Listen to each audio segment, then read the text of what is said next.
Good afternoon and welcome to IBA News this Monday the 27th of June. I'm Elon Aslan-Levy joining you live from Jerusalem. The agreement to normalise ties with Turkey after a 6-year breakdown is an important step and will have immense implications for Israel's economy, said Prime Minister Benjamin Netanyahu at a press conference in Rome today. The Turkish government simultaneously addressed the rapprochement agreement in Ankara. Netanyahu dismissed a reporter's question describing the agreement as a victory for Turkey, adding that Israel's naval blockade on the Gaza Strip will continue even after the agreement is cemented, citing Israel's ongoing security needs vis-à-vis the Hamas-controlled enclave. I'm sure this is an agreement that's good for both sides, so I don't want to start quibbling on that, but I will say this. The security naval blockade remains in place, but we do enable cargo and material and humanitarian material to come from Turkey or from any other country to Israel. They can come via the sea to Ashdod and there pass through our regulations and our security procedures to Gaza. This was the case and will be the case in the case of Turkish goods. The rapprochement agreement between Israel and Turkey is set to be signed by Foreign Minister Director Dori Gold and his Turkish counterpart tomorrow. IBA's Margot Dudkevich examines the deal. 6 years in the making, the agreement will be submitted to the Security Cabinet for approval on Wednesday. And if all goes according to plan, ambassadors of both countries will be reappointed by the end of next month. Israeli and Turkish negotiating teams finalized the understandings yesterday in Rome. The agreement contains the following stipulations. Israel and Turkey will re-establish full diplomatic relations, including the exchange of ambassadors and mutual state visits. Ankara agreed to withdraw its demand to lift what it described as the blockade on the Gaza Strip. In exchange, Israel agreed to allow the delivery of Turkish aid to Gaza via the Ashdod port, after it undergoes inspection. Turkey will be allowed to build a power plant, a desalination plant with German cooperation, and a hospital in the Gaza Strip. Nowhere does the agreement refer to the return of the two IDF soldiers, Oron Shaul and Hadar Goldin, who were killed in the 2014 Operation Protective Edge. There is also no mention of the two Israeli civilians who entered the Gaza Strip voluntarily the same year. However, the Turkish government has given a letter to Israel pledging that Turkish President Recep Tayyip Erdogan will direct the relevant authorities to work on a humanitarian basis to secure the return of the 4 Israelis. Israel agreed to pay some $21 million into a compensation fund for the families of the 9 victims killed in the May 2010 Mavi Marmara raid. IDF commandos who boarded the ship to prevent it from breaking the naval blockade on Gaza faced violent resistance. The money will only be transferred after the Turkish parliament passes a law making it impossible for legal procedures to be made against any Israeli officers or soldiers. Turkey also committed itself to compensate Israel if claims related to the ship are made against Israel by third countries. Ankara turned down Israel's demand to oust the Hamas terrorist organization from its territory. Instead, Jerusalem agreed to the ongoing presence of Hamas in Turkey as long as it does not involve itself directly in terrorist attacks against Israel and limits itself to diplomatic and non-violent activities. On Friday, Erdogan met with Hamas leader Khaled Mashal and updated him on the agreement. Israeli officials were quick to note that the deal does not involve Hamas or provide the terrorist organization with immunity. The two countries will resume their military and intelligence cooperation. The deal also paves the way for multi-billion-dollar natural gas contracts between the two countries. Turkey has been looking to diversify its energy sources, and discussions are underway for a proposed pipeline that will move Israel's natural gas to Turkey and on to Europe. Prime Minister Benjamin Netanyahu is likely to face harsh criticism at home over the deal from lawmakers across the political spectrum who are referring to the agreement as humiliating.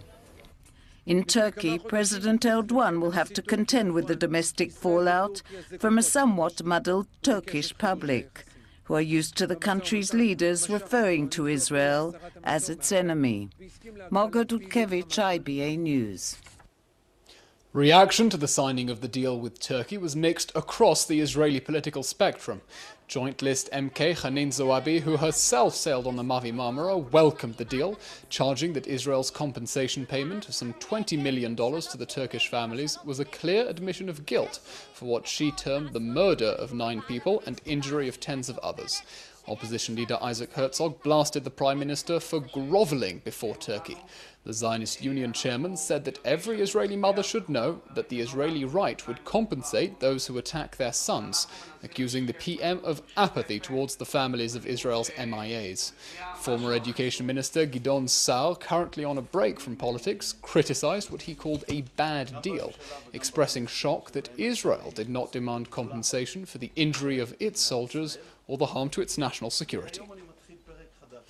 Meanwhile, strong opposition to the agreement with Turkey continues from the families of fallen soldiers Lieutenant Hadar Goldin and Sergeant Oron Shaul, who were killed during the 2014 Operation Protective Edge and whose remains are held by Hamas in Gaza.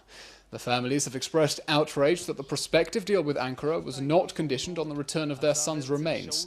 Both the Goldin and Shaul families met this morning with Knesset Speaker Yuli Edelstein and called on lawmakers to press for their demands. Zahava Shaul warned that this golden opportunity to return the soldiers' remains would not return. Leah Goldin, meanwhile, expressed outrage that Israel was advancing towards a gas deal while abandoning bereaved families. Calling it a supreme value that Israel not abandon men in the field, she warned that every mother should know that the state does not care for their children. For his part, the Knesset Speaker promised the families that he would do all he can to guarantee that their plea be included in the deal. While in Rome, Prime Minister Netanyahu met with US Secretary of State John Kerry and Italian Prime Minister Matteo Renzi to discuss regional developments, security issues and the peace process with the Palestinians. Netanyahu repeated his objections to the French peace initiative.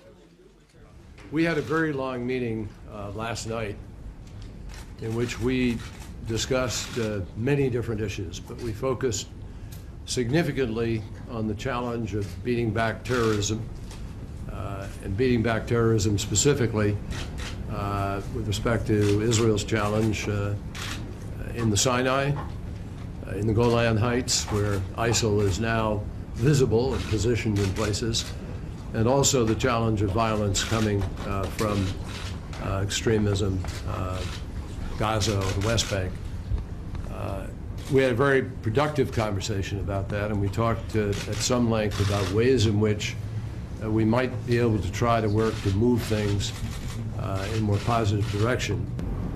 We discussed not only American-Israeli security cooperation, but security cooperation in a larger regional context.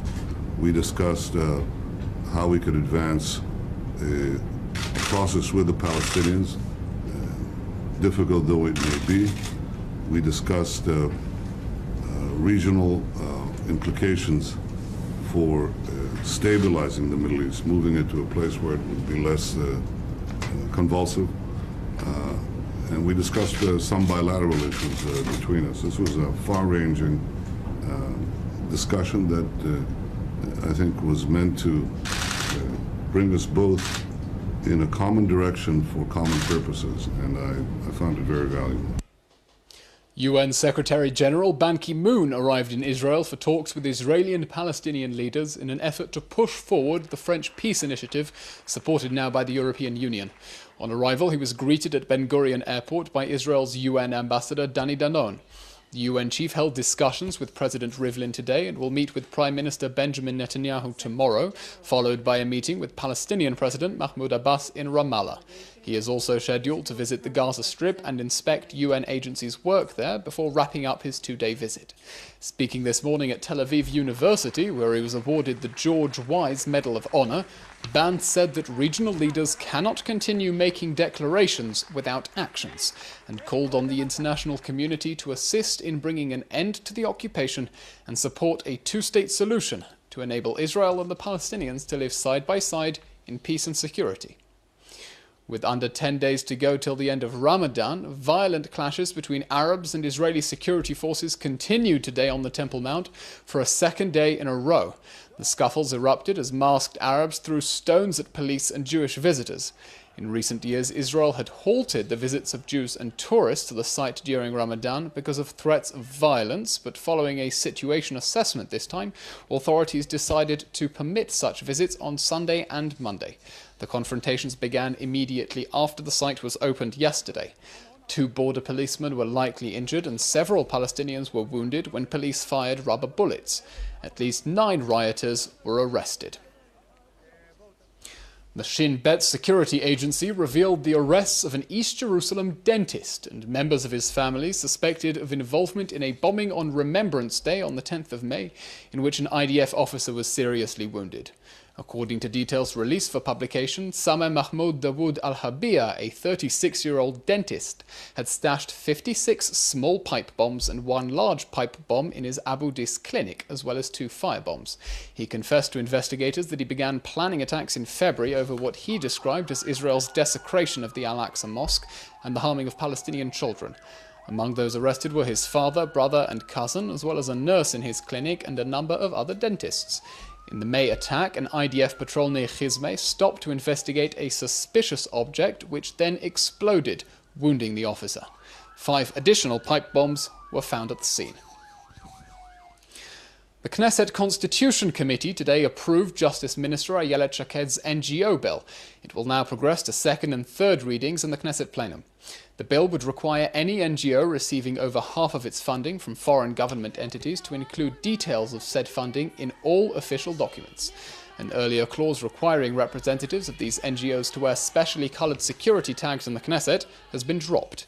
The NGO bill has been criticised for targeting the political left. According to a Justice Ministry investigation, the law will apply to 27 NGOs, 25 of the left.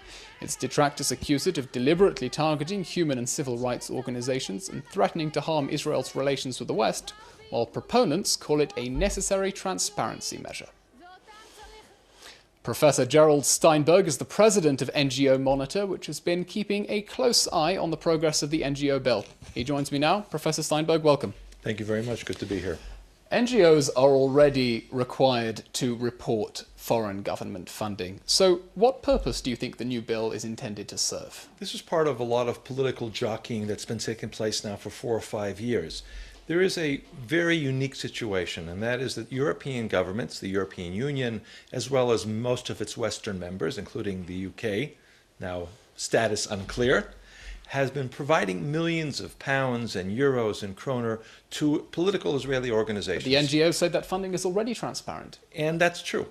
In other words, this bill, if it gets passed, is not really going to change very much on the ground. It's a symbolic political act. Israel cannot control what the Europeans do. They cannot prevent the Europeans from singling out Israel and manipulating Israeli organizations. They can't also affect the funding for Palestinian groups that, along with their Israeli counterparts, go to the United Nations, the European Union, and repeat the mantras, the claims, the allegations. So what is its purpose? So the purpose is to put this more, I'd say, highlight the role of the foreign funding, the way in which the foreign governments manipulate or try to manipulate Israeli policy outside the democratic process. The EU says that it highlights it by demonizing them. Do you agree? Well, I think that's also a political statement. Of course. The situation that in which the European governments provide these large amounts of money to a very small part of the Israeli political spectrum under the name of civil society, NGOs, that's unique. This doesn't happen to any other democratic society. So what the members of the Knesset are saying, what, in fact, the Justice Minister and members of the coalition, including the Prime Minister, are saying is this is something that the singling out of Israel, this attempt to manipulate Israeli politics is something we are very concerned about. Our constituents are very concerned about. The best we could do right now is to have this kind of symbolic legislation which will then require these organizations to make it very clear they are in fact acting as foreign agents. Perhaps that will also, and that's the particular emphasis NGO Monitor has, perhaps that will also induce the European governments to take this more seriously. Well, these NGOs very sternly protest the use of the term foreign agents. They say they have their own entirely legitimate agendas within democratic societies and are free to receive to receive funding from foreign governments. Why do you use this term foreign agents? Well, that's where the difference really lies, and that is that while we have NGOs that operate throughout the world and in democratic societies and in Israel, there are 40,000 NGOs in Israel. There are 400 that claim some sort of human rights agenda, but only 25 really get this most of their funding, over 50%, some cases 80%, 90% from European governments, and that process is entirely secret.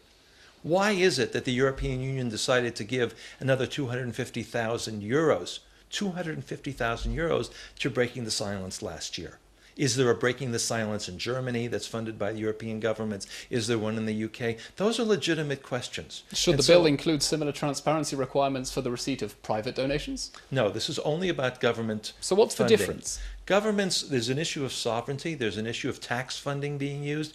If you make a lot of money and you decide you want to give that to a particular political cause, and that cause, that non-profit organization is registered in the government where you want to give that money, that's all fine and good. But if you're a government and you single out Israel for that purpose, and your budget is top-heavy, extremely top-heavy, by providing it just to Israeli organizations, there's something that is unusual, that is different, that singles out Israel, that violates Israeli sovereignty. Okay, well, that said, your organization, NGO Monitor, hasn't been pushing for the NGO bill so much as proposing alternative guidelines. Can you tell us some more about those, please? What we found in discussions with European members of parliament, and in some cases European officials, European journalists, is that they're completely unaware of this. They don't know that their tax money is being used to give to Israeli, very, I would say, almost messianic organizations, way off the political. Well, when somebody wants to outlaw war and blames Israel for everything that's going on that's wrong in the world, and says, now you, the rest of the world, have to put pressure on Israel. You have to overcome Israeli democratic processes to force Israel, for instance, there are lots of examples of this.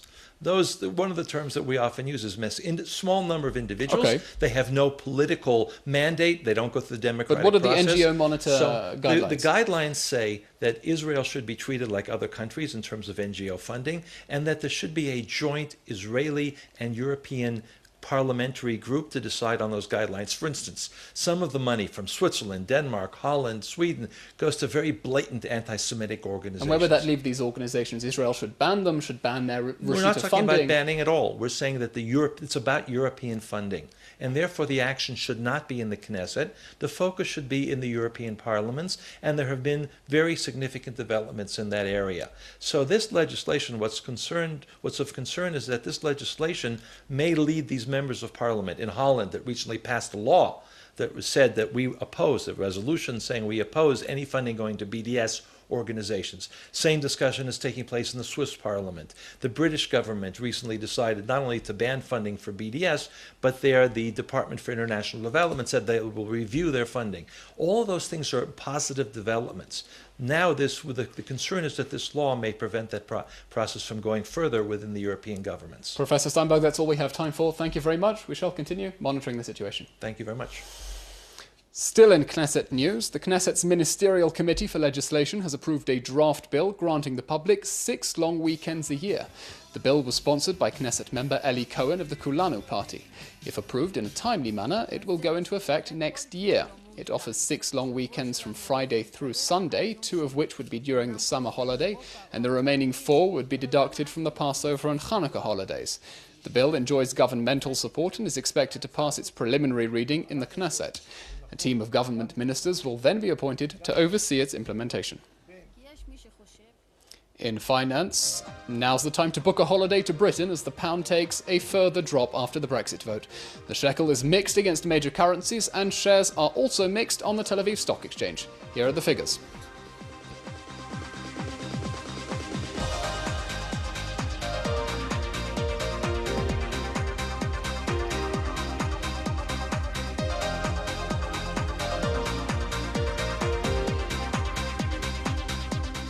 In weather, a respite from the heat. Tomorrow should be partly cloudy with an additional drop in temperatures. Expect light local rain in the north and along the coast in the morning. Let's take a look.